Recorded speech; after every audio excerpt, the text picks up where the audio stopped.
Bienvenidos a Ecos de lo Macabro, el lugar donde las sombras hablan y las leyendas de terror cobran vida. Aquí descubrirás relatos inquietantes, historias oscuras y misterios que desafían la lógica. Si tienes una experiencia paranormal o conoces una leyenda que deseas compartir, en la descripción del video encontrarás un correo donde podrás enviarnos tu historia para que forme parte de este canal y así darle eco junto con los demás. Si este video es de tu agrado, no olvides dejar tu like, compartirlo y suscribirte al canal. De esa forma podremos llevar más historias escalofriantes a muchas más personas. Ahora, sin más que decir, apaga las luces, ponte cómodo y sube el volumen. Hay historias que han sobrevivido al paso de los siglos, pasando de boca en boca como susurros que atraviesan el tiempo. Historias que nuestros abuelos escucharon de sus abuelos, y estos de los suyos. Son relatos que nunca se olvidan porque están grabados en las piedras mismas de las calles que caminamos. No son simples cuentos inventados para asustar a los niños. Son memorias de una época donde lo imposible todavía era posible, donde las sombras escondían más de lo que mostraban, y donde el miedo era tan real como el aire que respiramos. Esta es una de esas historias. Una que todavía hoy puedes tocar con tus propias manos si pasas por la Avenida 3 Oriente en Puebla. Una historia que dejó su marca en piedra, para que nadie la olvidara jamás. Era el año de Nuestro Señor en el siglo XVI, cuando Puebla apenas comenzaba a levantarse como una ciudad de cantera y esperanza, en medio de la Nueva España. En esos tiempos, la Avenida 3 Oriente era una calle elegante, donde las casas más hermosas se alzaban con sus muros gruesos y sus puertas talladas. En el número 201 de esa misma avenida, vivía don Pedro de Carvajal, un hombre importante, de los que tenían poder y riquezas. Era virrey, representante del rey de España en aquellas tierras lejanas. Pero todo el oro del mundo no podía llenar el vacío que había dejado en su corazón la muerte de su esposa. Don Pedro había quedado viudo apenas unos años atrás. La enfermedad se había llevado a su amada una noche de invierno, dejándolo solo con 2 hijos a su cuidado. El menor era Fernando, un niño de apenas 6 años que llenaba la casa con sus risas inocentes. Corría por los pasillos de piedra persiguiendo sombras, jugaba en el patio central bajo el cielo abierto, y cada noche pedía que su padre le contara historias antes de dormir. Era un niño feliz, ajeno al dolor que guardaba su padre. La mayor era Teodora, una joven de 16 años que había heredado la belleza de su madre. Tenía el cabello oscuro como la noche más profunda, y ojos que brillaban con una luz propia. Todos los hombres nobles de Puebla suspiraban cuando la veían pasar camino a misa. Los hijos de comerciantes ricos, los militares de alto rango, incluso algunos sacerdotes jóvenes, sentían que el corazón se les detenía al mirarla, pero Teodora nunca les prestaba atención. Los veía pasar como si fueran sombras sin importancia. Su corazón ya tenía dueño. Había un soldado, un joven de origen humilde que servía en la guardia de la ciudad. No tenía riquezas, no tenía tierras, no tenía apellido importante. Solo tenía su honor, su valentía y un amor profundo por Teodora. Se habían conocido un día en el mercado, cuando ella había salido acompañada de su sirvienta. Sus miradas se cruzaron entre los puestos de frutas y telas, y algo sucedió, algo que no se puede explicar con palabras. Comenzaron a verse en secreto. Él esperaba en la esquina de la iglesia después de misa. Ella encontraba excusas para salir de casa. Se escribían cartas que intercambiaban a través de manos confiables. Durante meses, su amor creció en las sombras, alimentado por la emoción de lo prohibido. Pero los secretos tienen forma de salir a la luz. Y un día don Pedro descubrió la verdad. La reacción fue como una tormenta. El virrey prohibió que su hija volviera a ver a ese soldado, no por crueldad, sino por orgullo y tradición. Su hija era descendiente de nobles españoles. No podía, no debía, casarse con alguien sin linaje, sin posición. Las reglas de aquella sociedad eran más fuertes que los muros de piedra. El joven soldado fue amenazado. Si volvía a acercarse a Teodora, lo desterrarían de Puebla, o algo peor. Teodora lloró durante días. Lloró hasta que no le quedaron lágrimas, pero obedeció a su padre. El soldado también aceptó su destino. Se despidieron una última noche bajo la luz de la luna, jurándose amor eterno, aunque supieran que nunca podrían estar juntos. Él besó su mano por última vez y desapareció en la oscuridad de las calles. Teodora regresó a su casa con el corazón roto en 1000 pedazos, y la vida continuó. Triste, vacía, pero continuó. Pasaron los meses. Don Pedro comenzó a organizar fiestas en su casa, tratando de presentarle a Teodora otros pretendientes dignos de su posición, hombres mayores con fortunas establecidas, jóvenes nobles recién llegados de España. Pero Teodora rechazaba a todos con educación pero con firmeza. Su padre comenzaba a desesperarse. Fue entonces cuando llegaron los rumores. Al principio eran solo susurros en el mercado, murmullos que la gente compartía con miedo en la voz. Decían que algo andaba suelto en los alrededores de Puebla. Algo terrible. Algo que no era completamente animal ni completamente otra cosa. Los campesinos que vivían en las afueras comenzaron a llegar a la ciudad con historias que helaban la sangre. Hablaban de una criatura que aparecía en la oscuridad de la noche. Decían que era enorme, más grande que cualquier lobo que hubieran visto jamás. Sus ojos brillaban en la oscuridad con un resplandor rojizo, como brasas encendidas flotando en el aire. Su aullido no era como el de ningún animal conocido. Era un sonido que hacía temblar las paredes de las casas, que hacía llorar a los niños y que quitaba el sueño a los adultos. Primero desaparecieron algunas ovejas, luego un par de cabras. Los animales aparecían despedazados en los campos, como si una fuerza terrible los hubiera destrozado con furia. Las huellas que dejaba la bestia eran extrañas, demasiado grandes, demasiado profundas. No eran de perro, ni de lobo, ni de puma. Eran de algo diferente, algo peor. La gente comenzó a tener miedo de salir de noche. Las calles de Puebla, que antes se llenaban de música y conversaciones hasta tarde, ahora quedaban vacías cuando caía el sol. Los comerciantes cerraban sus negocios temprano. Las familias se encerraban en sus casas y rezaban el rosario antes de dormir. Pero las oraciones no detuvieron a la criatura. Don Pedro escuchaba estos relatos con preocupación, pero como virrey tenía muchas responsabilidades. Envió a algunos soldados a investigar, pero estos regresaban sin encontrar nada. La bestia era astuta. Aparecía y desaparecía como el humo. Algunos comenzaron a decir que era un castigo divino. Otros murmuraban sobre brujería y pactos oscuros. El miedo se extendía por la ciudad como una enfermedad. Una noche, don Pedro decidió organizar una gran fiesta en su casa. Quería demostrar que no tenía miedo, que la vida debía continuar a pesar de los rumores. Invitó a todas las familias importantes de Puebla. La casa del número 201 de la avenida 3 Oriente se iluminó con cientos de velas. Los músicos tocaban en el patio central. Las mesas se llenaron de comida y vino. La gente reía y bailaba, tratando de olvidar por unas horas el terror que acechaba afuera. El pequeño Fernando estaba emocionado con tanta gente en su casa. Corría entre los invitados, jugando a perseguir a otros niños. Teodora, vestida con un hermoso traje de terciopelo azul, permanecía sentada junto a su padre, sonriendo educadamente pero con tristeza en los ojos. Su corazón seguía con aquel soldado que había desaparecido de su vida.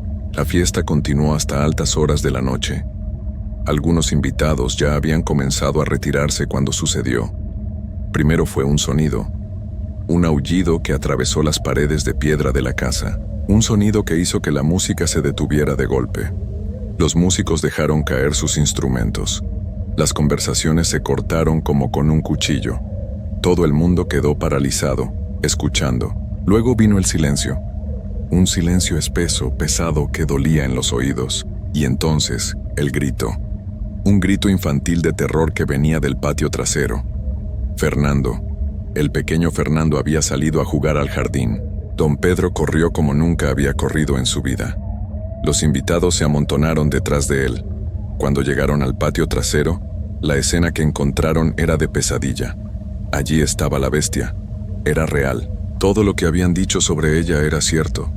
Pero verla era 1000 veces peor que imaginarla. Era gigantesca, cubierta de pelo oscuro y áspero. Sus patas eran gruesas como troncos. terminadas en garras que brillaban bajo la luz de la luna. Su hocico estaba lleno de dientes afilados como navajas, y en sus fauces llevaba al pequeño Fernando. Los hombres gritaron. Algunos sacaron sus espadas. Otros corrieron a buscar armas. Pero la criatura fue más rápida. Con un salto imposible, trepó el muro del patio y desapareció en la noche, llevándose al niño consigo. Solo quedó el eco de su aullido, alejándose por las calles vacías de Puebla. Don Pedro cayó de rodillas sobre las piedras del patio. Su grito de dolor fue tan terrible que muchos de los invitados lloraron con él. Su hijo, su pequeño hijo, se lo había llevado aquella cosa monstruosa. Teodora abrazó a su padre, ambos temblando, ambos destrozados. La fiesta terminó en tragedia y lamento. Durante días don Pedro no pudo levantarse de la cama. La pérdida de su hijo lo había roto por completo. Pero el dolor pronto se transformó en algo más, en rabia, en determinación. Llamó a los mejores cazadores de toda la región. Ofreció una recompensa enorme para quien capturara a la bestia. Cientos de monedas de oro, tierras, lo que fuera necesario. Solo quería venganza. Solo quería que aquella criatura pagara por lo que había hecho. Cazadores llegaron de todos lados. Hombres experimentados que habían enfrentado osos y lobos en las montañas. Rastreadores indígenas que conocían cada rincón de los bosques. Soldados valientes con armaduras y lanzas. Todos salieron a buscar a la bestia. Y todos regresaron con las manos vacías. Algunos no regresaron jamás. Las semanas pasaron. Don Pedro ofrecía más y más dinero. Duplicó la recompensa. La triplicó. Pero nadie podía encontrar a la criatura. Era como si se la hubiera tragado la tierra, o como si nunca hubiera existido, aunque todos sabían que era real, demasiado real. Puebla vivía sumida en el terror. Nadie salía de noche. Las iglesias estaban llenas de gente rezando por protección. Teodora veía a su padre consumirse en su obsesión. Había envejecido 10 años en pocas semanas. Sus ojos estaban hundidos, rodeados de sombras oscuras. Apenas comía, apenas dormía. Solo pensaba en la bestia y en su hijo perdido. Fue una noche de luna llena cuando todo cambió. Era tarde, muy tarde. Don Pedro estaba sentado solo en su estudio, mirando por la ventana hacia las calles vacías de Puebla. Teodora ya se había retirado a dormir, aunque el sueño rara vez la visitaba desde aquella terrible noche. El silencio de la casa era profundo, roto solo por el tic-tac del reloj en la pared. Entonces escucharon los cascos, el golpeteo rítmico de un caballo acercándose por la avenida 3 Oriente. Don Pedro se levantó de su silla, extrañado. Nadie viajaba a esas horas. Era demasiado peligroso. Los sirvientes también escucharon el sonido y se asomaron por las ventanas. Teodora bajó las escaleras envuelta en su chal, con el corazón latiéndole rápido sin saber por qué. El caballo se detuvo justo frente a la casa número 201. Los cascos resonaron contra las piedras de la calle y luego hubo silencio. Don Pedro se acercó a la puerta principal con cautela. Sus manos temblaban mientras descorría el cerrojo. Abrió la puerta lentamente y lo que vio lo dejó sin palabras. Allí, montado sobre un caballo negro cubierto de polvo y sudor, había un joven. Estaba sucio, agotado, con la ropa rasgada y manchada, pero sus ojos brillaban con determinación, y en sus manos sostenía algo horrible. Era la cabeza de la bestia, enorme, peluda, con los ojos muertos mirando al vacío y las fauces abiertas mostrando aquellos dientes terribles. Don Pedro dio un paso atrás, sin poder creer lo que veía. Los sirvientes gritaron. Algunos se persignaron. Pero Teodora, que había llegado junto a su padre, sintió que el mundo dejaba de girar. Reconoció al jinete inmediatamente. Era él. Era su amor perdido, el joven soldado que había desaparecido de su vida hacía tanto tiempo. El joven desmontó con esfuerzo. Estaba herido. Tenía cortes profundos en los brazos y en las piernas. Su cara estaba marcada por arañazos que apenas habían comenzado a sanar. Se acercó cojeando hacia don Pedro y dejó caer la cabeza de la bestia a sus pies. El sonido fue horrible, pesado, definitivo. Nadie habló durante largos segundos. El virrey miraba la cabeza del monstruo que había destruido su vida. Ahí estaba, muerta, vencida. Después de tantos cazadores, tantos guerreros, tantos hombres valientes que habían fracasado, este joven humilde lo había logrado. Por fin, don Pedro encontró su voz. Preguntó cómo lo había hecho. Y el joven contó su historia con voz cansada pero firme. Dijo que cuando lo habían alejado de Teodora, cuando lo habían amenazado y obligado a irse, él había decidido marcharse lejos de Puebla. Había viajado hacia las montañas, buscando olvidar su dolor en la soledad. Pero allí, en esas tierras salvajes, había escuchado historias sobre la bestia. Los campesinos de las montañas hablaban de ella desde hacía años. No era la primera vez que aparecía. Cada cierto tiempo, la criatura bajaba de las cuevas más profundas y atacaba a quien se cruzara en su camino. El joven había dedicado meses a rastrearla. Había aprendido de los viejos cazadores de las montañas. Había estudiado sus huellas, sus costumbres, sus guaridas. Había esperado con paciencia infinita, durmiendo en el bosque, alimentándose de lo que encontraba, siempre vigilante. Y cuando finalmente la encontró, luchó contra ella durante horas. Fue una batalla terrible. La bestia era fuerte, feroz, imparable. Pero él tenía algo que la criatura no tenía. Tenía una razón para vivir. Tenía amor en su corazón. La había seguido hasta su cueva después de herirla. Allí, en la oscuridad absoluta, había encontrado restos de sus víctimas, huesos, ropas desgarradas, y entre todo eso, reconoció un pedazo de tela que pertenecía al pequeño Fernando. Eso le dio fuerzas para el golpe final.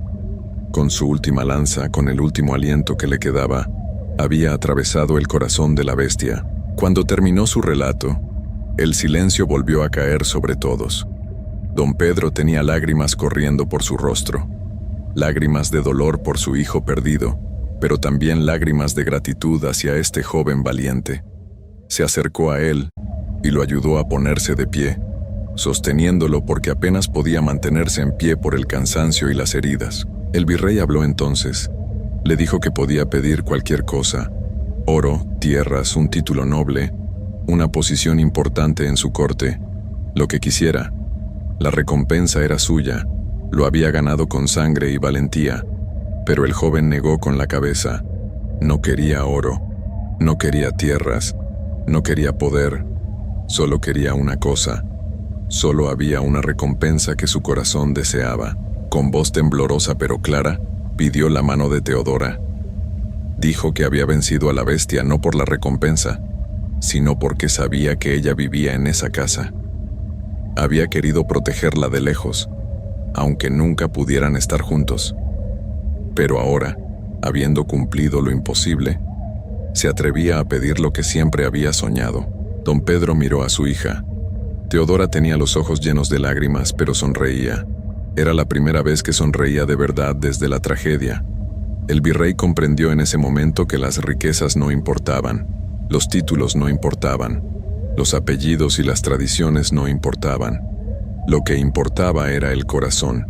Este joven había demostrado tener más valor, más honor y más amor que todos los nobles de España juntos. Así que don Pedro de Carvajal, virrey de la Nueva España, extendió su mano y la colocó sobre la del joven soldado. Le dio su bendición. Le concedió la mano de Teodora.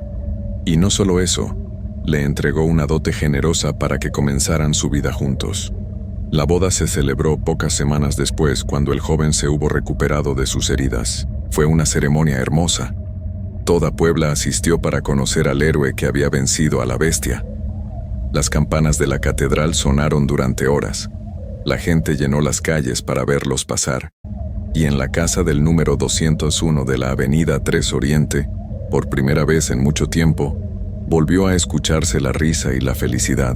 Don Pedro mandó construir un monumento en el patio trasero de su casa, en el mismo lugar donde la bestia se había llevado a Fernando. No era un monumento de tristeza, sino de victoria, de amor triunfando sobre el miedo, de valentía venciendo a la oscuridad. Y cada noche, antes de dormir, El virrey agradecía al cielo por haberle enviado a ese joven humilde que se convirtió en su hijo. Los años pasaron. Teodora y su esposo tuvieron hijos que llenaron de nuevo la casa de voces infantiles. La cabeza de la bestia fue preservada y colocada sobre la entrada principal de la casa, como advertencia para cualquier criatura de la noche que pensara atacar a esa familia. Y aunque el pequeño Fernando nunca regresó, su memoria vivió en los corazones de todos. Hoy, más de 400 años después, si pasas por la avenida 3 Oriente y te detienes frente a la casa número 201, todavía puedes sentir el peso de esa historia. Los muros de cantera guardan secretos, las piedras recuerdan, y en las noches de luna llena, cuando el viento sopla entre los edificios antiguos de Puebla, algunos dicen que todavía se puede escuchar el eco de aquel aullido terrible, un recordatorio de que hubo un tiempo en que el miedo caminaba por estas calles, hasta que el amor le hizo frente y lo venció. Esta es la leyenda de la casa del que venció al animal, una historia real, grabada en piedra y sangre, que nos enseña que ni el poder ni la riqueza son tan fuertes como un corazón valiente que ama de verdad. Y cada vez que veas esa casa, recuerda que las paredes tienen memoria y que algunas historias nunca deben olvidarse.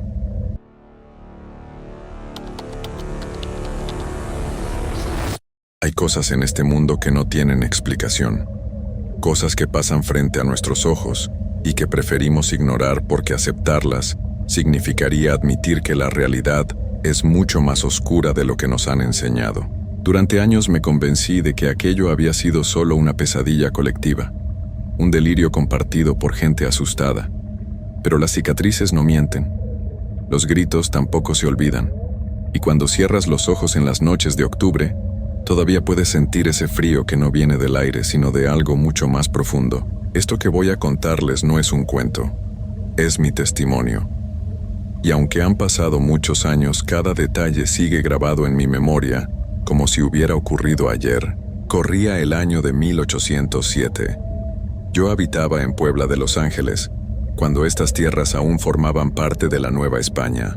Entre iglesias imponentes y calles de piedra, se levantaba una mansión que todos evitaban mirar directamente. La casona que ahora conocen como la Casa del Alfeñique. Su fachada lucía como tallada en dulce, con rejas de hierro retorcido y decoraciones tan delicadas que parecían hechas por manos celestiales. Pero quienes vivíamos cerca sabíamos la verdad. Nada en ese lugar era hermoso. Era un sitio marcado por un silencio antinatural, tenso, como si los muros guardaran algo que no debía ser descubierto jamás. Un domingo de octubre llegó ella, una mujer que nadie conocía. Nunca nos dijeron su nombre verdadero.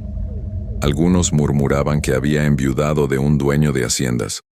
Otros juraban que provenía de familias importantes venidas a menos. Yo solo puedo hablar de lo que vi con mis propios ojos. Su belleza era perturbadora. Era alta, de piel pálida, con unos ojos tan negros que parecían no parpadear nunca. Durante el día se movía entre nosotros como una señora refinada, cubierta con velos oscuros y hablando con una voz tan suave que hasta los más desconfiados bajaban la guardia. Pero cuando caía la noche, todo cambiaba. Cuando el sol se ocultaba, su verdadera naturaleza salía a la luz. Los vecinos empezaron a contar historias extrañas. Decían que esa mujer tenía un don maldito, el poder de convertirse en bestia. Algunas noches, era un lobo de colmillos relucientes que merodeaba los callejones oscuros. Otras veces se transformaba en un ave de plumas negras que surcaba el cielo con chillidos que helaban la sangre. O en un gato gigante que saltaba de techo en techo con los ojos ardiendo como brasas. Yo pensaba que eran solo habladurías de gente ignorante, hasta que la vi con mis propios ojos. Fue una noche en la plaza. Las farolas de aceite apenas iluminaban las esquinas. Entre las sombras apareció una figura que parecía de mujer, pero había algo terriblemente equivocado en ella. Su sombra no correspondía con su cuerpo. Pensó que nadie la observaba. Se inclinó hacia adelante y comenzó a caminar en 4 patas, moviéndose como un animal. Un grupo de perros callejeros la vieron y comenzaron a ladrarle con furia. Pero esa cosa, esa criatura que era mitad animal, mitad persona, soltó un gruñido tan grave y profundo que los perros salieron huyendo entre aullidos de terror, como si ese sonido les hubiera perforado el alma. Poco después empezaron las desgracias. Los niños comenzaron a desaparecer. Siempre los más pequeños, siempre los más indefensos. Salían a jugar por la tarde y nunca regresaban a casa. Las madres rezaban en las iglesias hasta que les sangraban las rodillas. Suplicaban ayuda divina, pero en sus casas, en secreto, les rogaban a sus esposos que hicieran algo, lo que fuera, para detener el horror. Poco a poco el rumor se extendió como fuego en paja seca. La mujer de la casona era la culpable. No era humana, era una bruja, una criatura condenada. Los más ancianos del lugar le pusieron un nombre, la Nahuala, porque según las viejas historias era una Nahuali, una maestra de lo prohibido, del disfraz, del engaño y la oscuridad. Alguien que había pactado con fuerzas que no debían ser invocadas jamás. La ciudad entera cambió. Antes de que oscureciera, todas las puertas se cerraban con trancas y candados. Las velas se apagaban temprano. Se clavaban cruces hechas de palma en las entradas. Se colocaban tijeras abiertas bajo las camas y espejos frente a las ventanas, porque decían que esas cosas la alejaban. Puebla entera quedaba sumida en un silencio de muerte. Yo escuchaba pasos lentos frente a mi puerta, como si alguien caminara oliendo el miedo que se filtraba por las rendijas. Eran pasos que se detenían, que esperaban, que escuchaban. Pasaron algunos años y un día se corrió la voz de que la mujer había fallecido. Fue repentino. Nadie dio explicaciones. Muchos respiramos con alivio, pensando que la pesadilla había terminado. Pero nos equivocamos. Los ruidos continuaron. La mansión seguía viva y con ella la presencia de la Nahuala. Ya no se le veía en carne y hueso, pero su espíritu rondaba con más fuerza que antes. Los vecinos juraban escuchar cantos en idiomas extraños, risas de niños, pasos en los pasillos de una casa que debía estar vacía. Yo aprendí a cruzar la calle sin mirar hacia sus ventanas, pero algunos jóvenes llenos de valentía o de inconsciencia se sentían atraídos por ese misterio. Querían demostrar que no tenían miedo. Querían desafiar a los mayores y sus supersticiones. Una tarde, dos hermanos de mi barrio, Matías y Julián, decidieron entrar en la casona para comprobar si todo era verdad o mentira. Yo los vi reír mientras empujaban el portón oxidado, pero el sonido metálico que hizo al cerrarse detrás de ellos me heló hasta los huesos. Minutos después, un grito desgarró el silencio de la tarde. Era el menor, Julián. Salió corriendo por la calle, con el rostro cubierto de tierra y lágrimas que le caían sin control.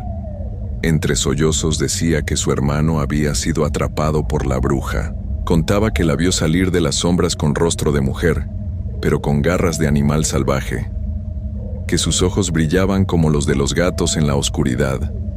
Que Matías fue arrastrado por una fuerza invisible hacia una habitación mientras gritaba su nombre con desesperación.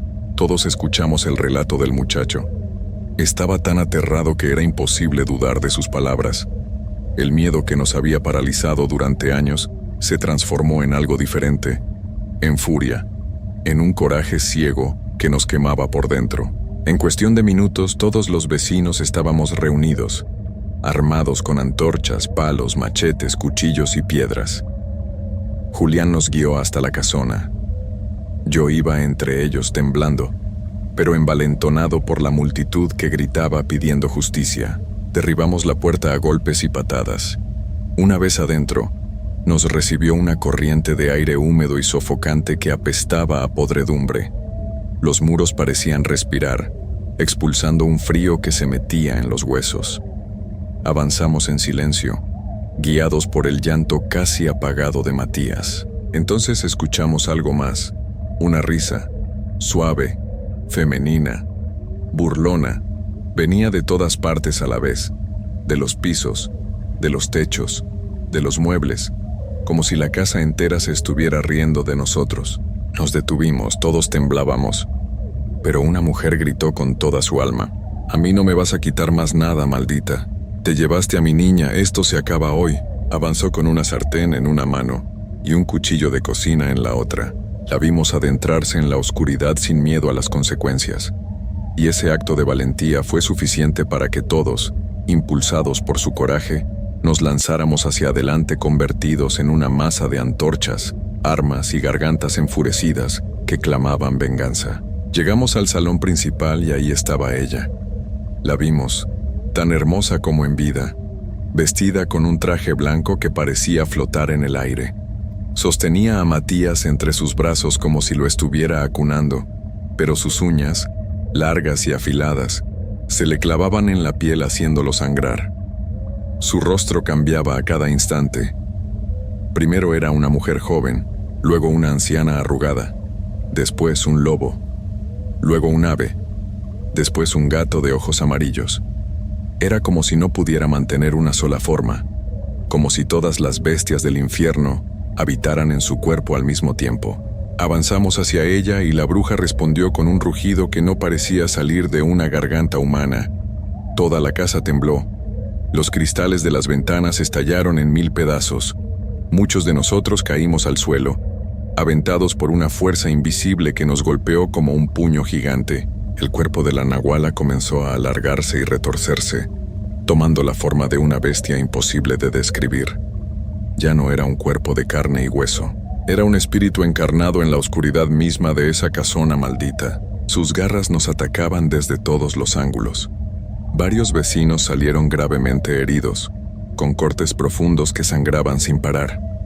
Fue una lucha desesperada contra algo que no podíamos entender. Algunos intentaban huir, pero las puertas se habían cerrado solas. Otros golpeaban al aire porque su cuerpo parecía desvanecerse y reaparecer en otro lugar como si fuera humo. Los gritos llenaban cada rincón de la casa. El olor a sangre se mezclaba con ese aire podrido que nos ahogaba. Julián no dejaba de gritar el nombre de su hermano. Ese grito era lo único que nos mantenía unidos, lo único que nos daba la fuerza para no salir corriendo como cobardes. Un anciano del barrio, con lágrimas en los ojos y las manos temblorosas, levantó una cruz improvisada que había hecho con 2 pedazos de madera amarrados con un cordel. Al verla, la criatura retrocedió. Se retorció como si algo la quemara por dentro. Su voz cambió a un chillido animal, agudo y desesperado, mientras humo negro se desprendía de su cuerpo llenando el salón de un olor a azufre que nos hacía arder los ojos. Pero aún así, no se rindió. Se lanzó contra nosotros con más violencia. Sus garras pasaban rozando nuestras caras. Algunos caían al suelo con heridas que les atravesaban la ropa. La mujer que había entrado primero recibió un golpe que la hizo volar contra la pared. Escuchamos el sonido seco de su espalda al chocar. Cayó al suelo sin moverse. Pensé que había terminado para ella, pero se levantó, con sangre corriendo por su frente, con el brazo colgando de una manera antinatural. Se levantó y siguió avanzando. Gritaba oraciones que su abuela le había enseñado de niña. Palabras en latín que ninguno de nosotros entendía, pero que parecían quemar a la criatura más que cualquier arma. Tuvimos que sujetar la cruz entre varios porque el anciano ya no tenía fuerzas. La sostuvimos en alto mientras rezábamos todo lo que recordábamos.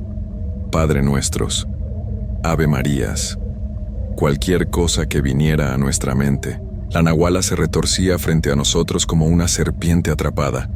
Su cuerpo se dividía en formas imposibles. Veíamos rostros diferentes emerger de su piel, rostros de niños, rostros de mujeres, rostros de hombres, todos gritando, todos pidiendo ayuda, todos atrapados dentro de ella. Fue en ese momento cuando logramos arrancar a Matías de sus brazos. 3 hombres se lanzaron sobre ella mientras otros jalaban al muchacho. Sus garras dejaron marcas profundas en la espalda de Matías, cortes que le cruzaban de hombro a hombro, pero lo sacamos. Lo alejamos de ella. La bruja soltó un chillido final que desgarró las paredes de la casa. Grietas enormes se abrieron en el techo. Pedazos de yeso caían sobre nosotros. Su figura comenzó a quebrarse como si fuera de cristal. Primero sus brazos, luego sus piernas. Su rostro se partió en 1000 fragmentos. Y antes de que esos pedazos tocaran el suelo, se desvanecieron en el aire como si nunca hubieran existido. El silencio que siguió fue más aterrador que los gritos. Nadie se movía, nadie respiraba. Matías estaba vivo, pero su mirada había cambiado para siempre. Sus ojos estaban vacíos, mirando algo que ninguno de nosotros podía ver. Nunca volvió a ser el mismo. Nunca volvió a sonreír. Nunca volvió a dormir sin despertar en medio de la noche gritando cosas sin sentido. Los doctores dijeron que era el trauma. Pero nosotros sabíamos la verdad. Había visto algo que ningún ser humano debía ver. Algo que le había robado una parte de su alma. Salimos de esa casa en silencio. Algunos cargaban a los heridos. Otros simplemente caminaban como sonámbulos, con la mirada perdida. La mujer que se había lanzado primero había sobrevivido, pero nunca recuperó el movimiento completo de su brazo. Llevaba esa lesión como una medalla, como prueba de que había enfrentado al mal y había vivido para contarlo. Nadie habló de lo que pasó esa noche. No hacía falta. Todos habíamos estado ahí. Todos habíamos visto lo mismo. Se dijo que esa noche la Nahuala desapareció para siempre, que la habíamos vencido, que la comunidad unida había logrado liberar a Puebla de su presencia. Durante algunos meses hubo calma. Las puertas se abrían más temprano. Los niños volvían a jugar en las calles hasta tarde. Las madres sonreían de nuevo. Parecía que todo había terminado, pero yo nunca lo creí. Había algo en el aire que me decía que esto no había acabado. Una sensación en el estómago que no me dejaba dormir tranquilo. Y tenía razón, porque aunque su cuerpo había desaparecido, su presencia seguía ahí. La casona permanecía de pie, intacta, como si nada hubiera pasado. Y con ella, algo más. Los ruidos regresaron. Primero fueron pequeñas cosas, pasos en el segundo piso, una ventana que se abría sola, una sombra que se movía detrás de las cortinas. Después fueron cosas más evidentes, más aterradoras. Los vecinos que vivían más cerca empezaron a escuchar cantos en las noches de luna nueva. Eran voces de niños cantando canciones que nadie conocía, canciones en idiomas antiguos que helaban la sangre. Algunos juraban ver una silueta femenina caminando por los pasillos de la casa vacía, mirando por las ventanas con esos ojos negros que no parpadeaban. Y cuando alguien se acercaba para ver mejor, la figura desaparecía como humo, dejando solo una risa suave y burlona flotando en el aire. Yo aprendí a vivir con ese miedo, a cruzar la calle sin mirar hacia esa mansión, a apresurar el paso cuando tenía que pasar cerca. Pero había noches en que no podía evitarlo, noches en que sentía que algo me observaba desde las ventanas oscuras, una presencia que seguía cada uno de mis movimientos, que esperaba el momento perfecto, y cada vez que sentía esa mirada sobre mí, un escalofrío me recorría la espalda y mis piernas caminaban más rápido, sin que yo se lo ordenara. Los años pasaron, y la historia se convirtió en leyenda. Los jóvenes que no habían vivido aquella noche nos miraban con desconfianza cuando contábamos lo sucedido. Pensaban que éramos viejos asustadizos inventando historias para asustar a los niños. Pero los que estuvimos ahí, los que vimos lo que vimos, nunca olvidamos. Las cicatrices en la espalda de Matías nunca sanaron del todo. Quedaron ahí como surcos profundos que le ardían cada octubre, como si su cuerpo recordara la fecha exacta en que fue tocado por esa cosa. La casona siguió en pie. Con el tiempo le pusieron el nombre de Casa del Alfeñique por su fachada decorada. Algunos dijeron que era por un dulce típico de la región, pero los que sabíamos la verdad entendíamos que ese nombre era una burla cruel. Algo tan hermoso por fuera, tan dulce en apariencia, pero con un interior podrido y maldito. Un lugar donde la belleza escondía la oscuridad más profunda. Pasaron décadas y yo envejecí. Vi morir a muchos de los que estuvieron conmigo aquella noche. Cada uno de ellos se llevó su parte de la historia, pero antes de partir, todos decían lo mismo, que la sentían cerca, que en sus últimos días podían escuchar su risa, que la veían parada al pie de su cama en las madrugadas, mirándolos con esos ojos que prometían llevárselos al otro lado. Algunos morían gritando, otros simplemente no despertaban, con una expresión de terror congelada en el rostro. Hoy dicen que esa casona es un museo, que la han limpiado y restaurado, que cualquiera puede entrar a visitarla durante el día, que ya no hay nada que temer porque todo aquello fueron solo supersticiones de gente ignorante. Los guías turísticos cuentan la historia con sonrisas, como si fuera un cuento para entretener visitantes, pero yo he hablado con algunos de los trabajadores, esos que tienen que quedarse hasta tarde cerrando el lugar, esos que tienen que caminar solos por los pasillos cuando ya no hay nadie más. Me han contado cosas que no aparecen en ningún folleto turístico. Me han dicho que las luces se apagan solas, que las puertas se cierran con fuerza cuando no hay corriente de aire, que han escuchado pasos en el segundo piso cuando todo está vacío, que han visto sombras moverse en los espejos antiguos que adornan las paredes. Uno de ellos, un muchacho joven que necesitaba el trabajo, me confesó entre lágrimas que una noche vio a una mujer vestida de blanco parada en el último escalón de la escalera principal. Dijo que lo miró directamente, que sonrió, y que cuando él parpadeó, ella ya no estaba. Ese muchacho renunció al día siguiente. Prefirió pasar hambre antes que volver a entrar en esa casa. Y yo no lo culpo, porque la verdad es que la nahuala nunca se fue. No puede irse. Está atada a ese lugar de la misma manera que su maldición está atada a Puebla. Hay cosas que no pueden ser vencidas, solo pueden ser contenidas, solo pueden ser evitadas. Cada octubre, cuando las noches se hacen más largas y el aire se vuelve frío, los ancianos del centro histórico cerramos nuestras puertas con tranca, ponemos cruces de palma en las entradas, colocamos tijeras abiertas bajo las camas y rezamos.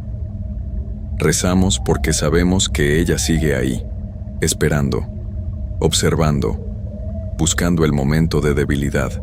Y lo más aterrador de todo es que todavía desaparecen niños, no muchos, uno cada ciertos años, siempre en octubre, siempre cerca del centro histórico. Las autoridades dicen que se perdieron, que se fueron con alguien desconocido, que aparecerán pronto, pero nunca aparecen. Y los que vivimos aquí, los que conocemos la verdad, sabemos exactamente qué les pasó. Sabemos que ella sigue cazando, que sigue alimentándose, que mientras su nombre siga siendo pronunciado, mientras su historia siga siendo contada, su sombra seguirá viva en estas calles. Por eso les cuento esto. No para asustarlos, no para entretenerlos con una historia vieja. Les cuento esto como advertencia. Si algún día visitan Puebla, si caminan por el centro histórico y ven esa casona hermosa con su fachada que parece de azúcar, sigan de largo. No se detengan a tomar fotografías, no entren por curiosidad. Y sobre todo si ven a una mujer de ojos negros que no parpadea, una mujer hermosa vestida de blanco que los mira con una sonrisa, corran, corran y no miren atrás, porque la bruja de la casa del alfeñique nunca murió. Solo está esperando, esperando al próximo curioso, al próximo incrédulo, al próximo que piense que todo es mentira. Y cuando ese momento llegue, cuando baje la guardia y se adentre en la oscuridad de esos pasillos, ella estará ahí, con sus garras listas, con su sonrisa burlona, con esos ojos negros que son lo último que verán antes de que todo se vuelva oscuridad. Yo ya soy muy viejo, no me queda mucho tiempo en este mundo. Pero hasta mi último día evitaré esa casona. Caminaré por el otro lado de la calle, apresuraré el paso, porque aunque han pasado tantos años, aunque mi cuerpo esté débil y mi memoria falle con otras cosas, nunca olvidaré aquella noche, nunca olvidaré sus garras, su risa, su mirada. Nunca olvidaré que hay cosas en este mundo que no deberían existir, pero existen. Cosas que no pueden ser explicadas, pero son tan reales como el aire que respiramos. Y si alguna noche de octubre escuchan pasos lentos frente a su puerta, si escuchan una risa suave que parece venir de todas partes, si sienten una mirada fría clavada en su espalda, no abran, no miren, cierren los ojos y recen, porque quizás, solo quizás, ella haya decidido expandir su territorio.